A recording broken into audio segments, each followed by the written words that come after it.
Salve Carro Cara, seja bem-vindo no canal. Vamos falar aí de notícias automotivas. Saiu na quatro rodas aí,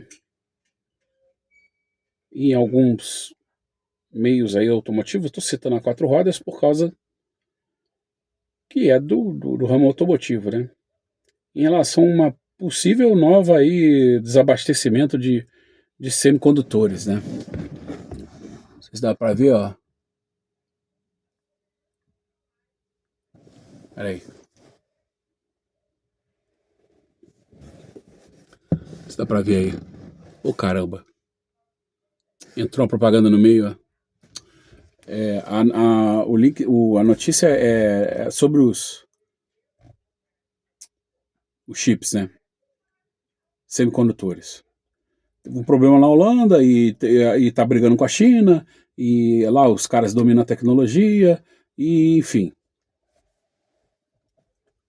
A Europa, cara, ela, assim, parece que a Volkswagen tá com problema lá na Europa, e, enfim, a Europa regulamentou muito o mercado de carros. Deixa eu abrir aqui, né? Melhorar aqui o clima, né? Para não ficar quente. Regulamentou muito, e agora eles estão muito dependentes desse negócio de chip, né? O carro hoje, se eles quiserem simplificar um carro, eles não podem, porque eles não podem aprovar aquele carro, certo? Não pode aprovar para o consumo, vamos dizer assim, né? Para que você possa lá comprar aquele carro, a não ser que haja uma desregulamentação forte no mercado. Então, os carros aí há 20 ou 30 anos atrás, 20 anos atrás mais ou menos, usavam uma injeção multiponto, uma central, e nem ABS não tinha, pelo menos aqui no Brasil. Lá fora já devia ter tudo, né? Já tinha tudo. Então, assim, eles usavam chips de menor poder, tá? Hoje, se você quiser reproduzir um carro assim, sem multimídia, sem sistema ADAS, sem essa quantidade toda de eletrônica, né? Aquela Redcam, sei lá o quê. Os caras põem negócio para apertar botão, falar com a assistência da montadora, um negócio tudo cheio de coisa, né, velho? E os chineses, cara, eles é que produzem isso tudo, né, cara? Então os caras jogaram tudo e confiaram tudo nisso. Regulamentaram muito, os carros evoluíram, obviamente, evoluíram bastante na tecnologia. Os carros ficaram mais legais, mas isso, aquilo, sei lá, para mim carro é meio de transporte, né? Eu não, eu olho muito carro como custo-benefício, né? Tem gente que quer algo a mais no carro. Eu gosto de carro, eu gosto de falar de carro, eu gosto de um monte de carro, mas assim, para mim, para o meu carro em si, ele tem que ser mais custo-benefício, porque, cara, a vida não é fácil para mim, velho. Né? Não é nem um pouco fácil, até hoje não tem sido tão fácil. Então, assim, vão desregulamentar? Eu duvido. Tá? A indústria automotiva na Europa já está em crise. Cara, sim, já tem havido algumas notícias falando sobre isso. Eles têm como parar a invasão dos carros chineses? Cara, não tem como parar. E no Brasil, como é que eles vão fazer? Cara, eu enxergo o mercado de automóveis no mundo meio que o que a Austrália fez, meio que a Ford fez no Brasil. A Austrália acho que não produz mais carro lá. Eles viram que importar era mais barato. Isso tudo tem a ver com tributação também, tá? Se a gente fosse encarar isso com alguns olhos até de diminuir tributos de importação e tal, talvez, cara, o Brasil não vai mais produzir carro, a não ser que haja um incentivo para, por exemplo, a Toyota, eu vou produzir um carro mundial no Brasil. Isso pode acontecer. Aí a Fiat vai produzir um carro mundial, a Jeep, no Brasil. Né? Isso depende tudo de um monte de coisa, tá? Não é só de regulamentação e tributos, tá? Depende de outras coisas também. Mas as fábricas que hoje a gente tem instalada no Brasil, a gente pode chegar num nível, daqui a algum tempo, se elas permanecerem, se elas conseguirem subsistir aí a toda essa problemática que eu minimizei em algum certo tempo, até porque eu não via o risco que os caras estavam dizendo que tinha contra a invasão dos carros chineses, até agora eu não vejo um grande risco. Só que agora os caras estão vindo com um monte de carro híbrido. Então a coisa começou a piorar realmente para eles. Acho que até caminhonete híbrida eles estão querendo trazer. Então, assim, e isso está acontecendo no mundo inteiro, né? Eu acho que quem consegue se proteger mais em relação conseguir manter uma indústria são aqueles que têm a tecnologia. Só que eles vão manter produzindo nos seus próprios países ou produzindo em outro país. Né? Você vê, por exemplo, montadoras americanas, porra, tem um monte de projeto com montadora chinesa e trazem carros da China também. Acho que a Ford, eu acho que o território, ele vem da China, se eu não me engano. Ou vinha da China, a versão anterior. O Onix parece que é um projeto chinês. Se eu tiver errado, alguém comenta aí. O Kwid, por exemplo, era carro indiano. Que mais? Não tem como escapar disso. Parece que a Renault vai produzir... É a Renault? Vai produzir um carro chinês. Também, não sei se é a GWM. Vai usar a planta da Renault ou da Peugeot. Não sei. Agora não tenho muita certeza se é uma dessas duas aí. São José dos Pinhais. Não sei se é Renault ou se é Peugeot. Acho que é Renault. Então, assim, os caras estão tentando se defender. Só aí uma notícia há algum tempo atrás aí, dizendo que as montadoras da China iam quebrar.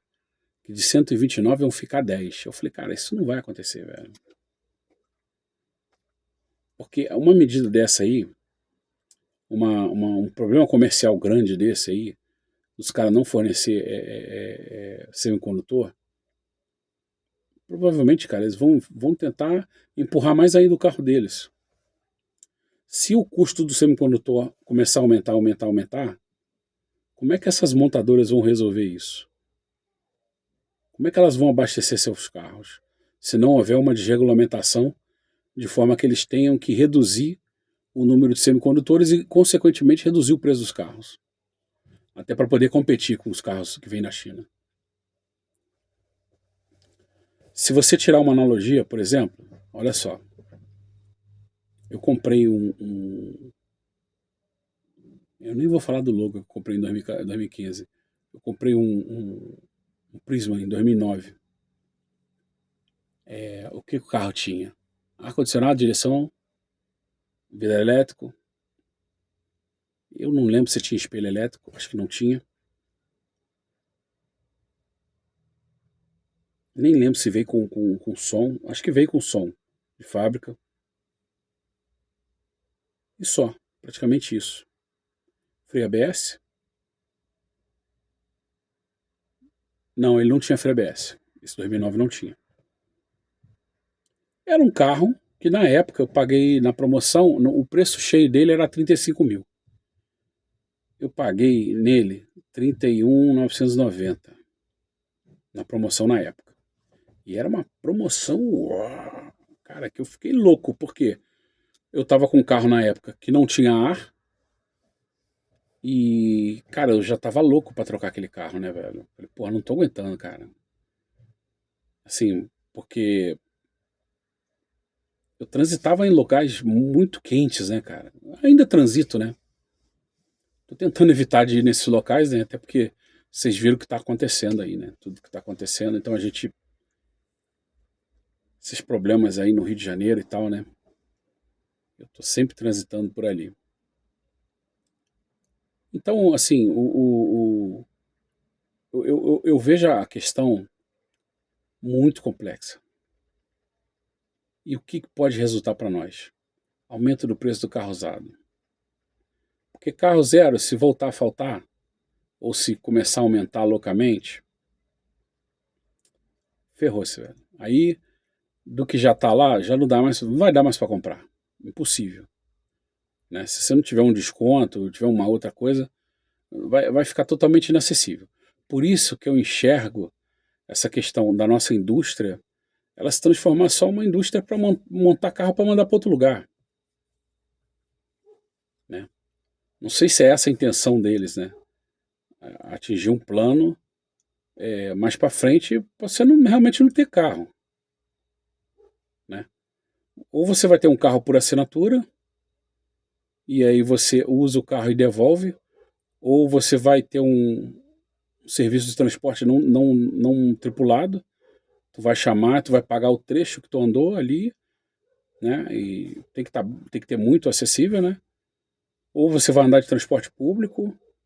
Eu não sei, cara. Assim, sinceramente, não dá para esperar coisa boa vindo dessa turma. Não dá. Os caras que se utilizaram. Vejam bem o que eu vou falar. São interpretações aí diversas, né? Que dizem algumas teorias que os caras se aproveitaram para aumentar o preço dos carros num momento, cara, bem difícil que todo mundo estava vivendo. Então, por que não fazê-lo isso de novo? Até que nem está vivendo o mesmo momento difícil daquela época, em termos, né, do que estava acontecendo. Os anos 2020 a 2022, né, por exemplo. 2020 não, que os carros foram até baratos em 2020, mas 2021, 2022 o negócio foi para as alturas, né? Então, assim, quando eu falei que eu estava comprando mob, que os preços iam subir, os carros usados iam subir, e que a única coisa que eu estava me arrependendo era de vender o Sandero. Então, aconteceu. Agora, eu vendi minha Oroch, comprei esse carro aqui, esse Kicks. Não é zero. Cara, mas hoje, né, e outra coisa que eu falei também naquela época, lá no Dogões Doguinhos, os caras começaram a falar assim, não sei, alguém tirou aquilo, sei lá, para não falar outra palavra, de trás de trás da orelha, né? Vozes da cabeça dele.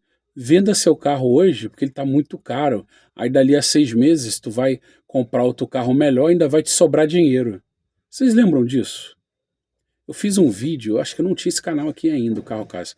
Acho que foi lá no Dogões Dogs. Eu fiz um vídeo falando o seguinte, cara, você não tem nenhum elemento dizendo que isso vai acontecer. Se você quer vender seu carro no risco, venda. Por quê? Porque quando você trabalha tendências, trabalha gráficos, trabalha algumas situações, velho, se o preço está subindo, não tem nada que diga que o preço vai cair, cara. Pelo contrário. Isso aí é tipo uma mente do contraditório, né? Você acha que o preço está subindo, então vai cair e vai achar um equilíbrio. Velho, isso é loucura, isso é teoria. Isso não existe. Ah, mas tem a elasticidade do preço, tem não sei o quê. Velho, esquece. Esquece. Você não tá trabalhando um modelo em que você pode isolar certas variáveis. Esquece isso. Isso funciona muito bem na teoria. Ah, mas se o preço começar a subir muito, o pessoal vai deixar de comprar e não sei o que, e não sei o que, cara. Vê aí o mercado de carros, velho.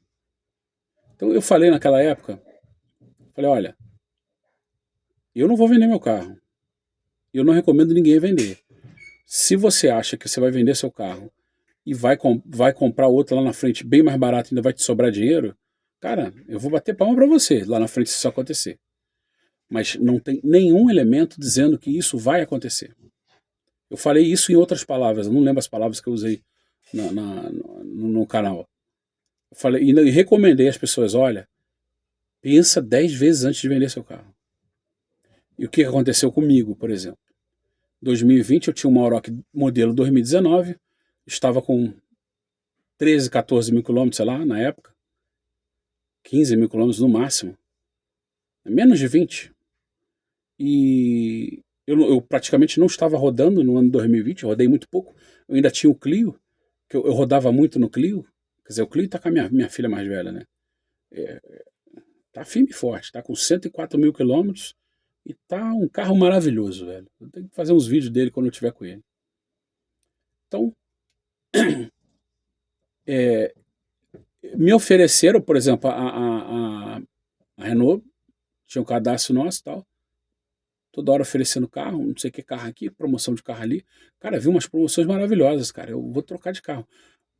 Eu pensei, mas eu falei, porra, mas eu vou trocar por quê? Pra que eu vou trocar?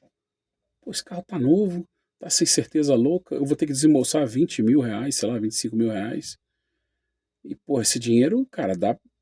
Pra que eu vou desembolsar isso agora sem necessidade? Eu tendo um carro novo. Né? Aquilo entrava na minha cabeça, né? Aí os carros começaram a subir, subir, subir, subir. Eu falei, louco, velho. Porra, se eu tivesse comprado um carro mais novo, tinha me dado bem, né? Porque ele ia subir mais, talvez. E a coisa foi subindo, subindo, subindo, subindo. Não, deu uma estacionada e agora parece que eles querem dar outra galopada para cima. Agora, você imagina se eu tivesse em 2020, vou vender meu carro aqui, né? Ou seja, tu ia vender seu carro, tu tinha problema de ficar andando em transporte público, às vezes podia até não ter o transporte público em alguns momentos, por causa de tudo aquele negócio lá que estava sendo falado, né? Pô, a bateria tá baixando. Ia estar esperando até hoje, cara, para comprar outro, que eu não ia ter dinheiro para comprar outro. Eu comprei esse carro aqui porque eu vendi o meu carro. E dei a diferença. Eu comprei o Mob porque eu vendi o Sandero. Entendeu? As coisas não são assim. Tu pega e tu vende, aí tu vende o carro, aí o meu carro na época acho que valia, sei lá, 55 mil. De repente, o carro tava valendo 82, 83. Depois caiu, né? Porque já se passaram 3 anos, né? 3, 4 anos. Aí a última tabela dele, na época que eu vendi, era 73 e pouco. 73.200. Eu paguei menos naquele carro zero. Eu não paguei 73 mil nele. Tudo bem que eu tive um desconto de venda direta. Mas eu paguei menos. Eu não paguei 73 mil naquele carro. Então isso é loucura, cara. E aí já tem gente, assim, não dá para prever o que vai acontecer, tá? Parece que isso aí é briga de cachorro grande. Vão ficar sem carro para comprar? Eu sei. Então, se você tem seu carrinho, ou se você tem uma possibilidade de comprar um carrinho agora, né, eu tô até vendo um carro para comprar, porque eu fiquei sem carro, na verdade. Esse carro aqui, como a minha esposa tirou carteira, esse carro é dela. Eu teria que agora comprar um carro para mim. Então eu vou... Porra, a cachorra derrubou o portão de novo. Portãozinho de novo. Eu vou... Eu tô vendo, cara. Eu não sei se eu vou conseguir comprar. Mas eu tô vendo um Palio 2013, eu acho. 2013. Fechou a porta ali. Fechou a porta pra cachorro, porque o portãozinho ela tá derrubando, né? Um Palio 2013 ou 2014, não lembro. Diz o cara que tá com 70 mil quilômetros. É difícil acreditar também, tá? Mas é uma região onde a pessoa tem metrô e tal. Às vezes acontece, você achar carro um pouco rodado. E o preço até um pouquinho acima da tabela. Eu tenho muito interesse em comprar aquele carro. Eu vou ver, não sei se eu vou conseguir. Se eu comprar, vai ser mais um carro do canal. E se eu for comprar, eu tenho que comprar agora. Agora, dentro de 15 dias. Né? Dentro de 15, 20 dias. Não sei se isso vai se implementar. Por quê? Porque todos os últimos carros que eu vi eram tudo porcaria. Tá? Eu já estava prevendo isso, que eu ia acabar ficando sem carro e tal, pá. Né? Mas eu consigo dividir bem o carro com ela. Mas eu pretendo ter um carro só meu, né? Pretendo ter um carro meu. Vai ser um carro mais velhinho e ninguém vai pôr a mão. É isso aí. Eu já perdi 2 carros, né? Aí, um para uma filha, outro para outra. E vou perder o terceiro carro para patroa. Agora eu compro um para mim. Vamos ver, pessoal. Vamos ver. Se der, o canal vai ter a novidade aí, um Paliozinho. Carrinho bem legal, cara. Eu gosto. Palio um Fire 1.0. É o Fire Flex. Beleza? Mas vamos ficar de olho nesse negócio aí. E observem, se tem algum negócio bom para você fazer, isso não é uma recomendação, você pensa se você deve fazer ou não. Porque se tiver aí um outro balanço aí de mercado, você pode ver carro aí subindo 3, 4, 5 mil reais muito rapidamente. Tá? Carros mais antigos. Carros mais novos, tu vai ver carro subindo 10, 15 mil reais aí com um pouco de facilidade. Tá? E aí eu quero ver, né, os caras que estavam falando, as montadoras chinesas vão quebrar, ou não sei o que vai acontecer. Mas, velho, até os carros chineses vão valorizar. Quem comprou carro chinês aí vai valorizar, tá? Se isso realmente acontecer. Se for um negócio lá combinado entre eles, aí a gente não sabe. Mas se isso realmente acontecer, houver aí uma guerra comercial entre essas montadoras não chinesas e contra esses produtos que saem da China para abastecer elas, né, de maneira que os caras querem diminuir as vendas, aumentar só as vendas dos carros chineses e diminuir a venda dos concorrentes, criando ali um problema. Eu acho que se eles fizerem isso, eles podem se dar mal no futuro, né? Mas por outros motivos, não dá para explicar agora que o vídeo está até longo. Mas no primeiro momento vai ser um belo do impacto. Tá? Um belo do impacto. Beleza? Valeu aí, um abraço aí, fique com Deus.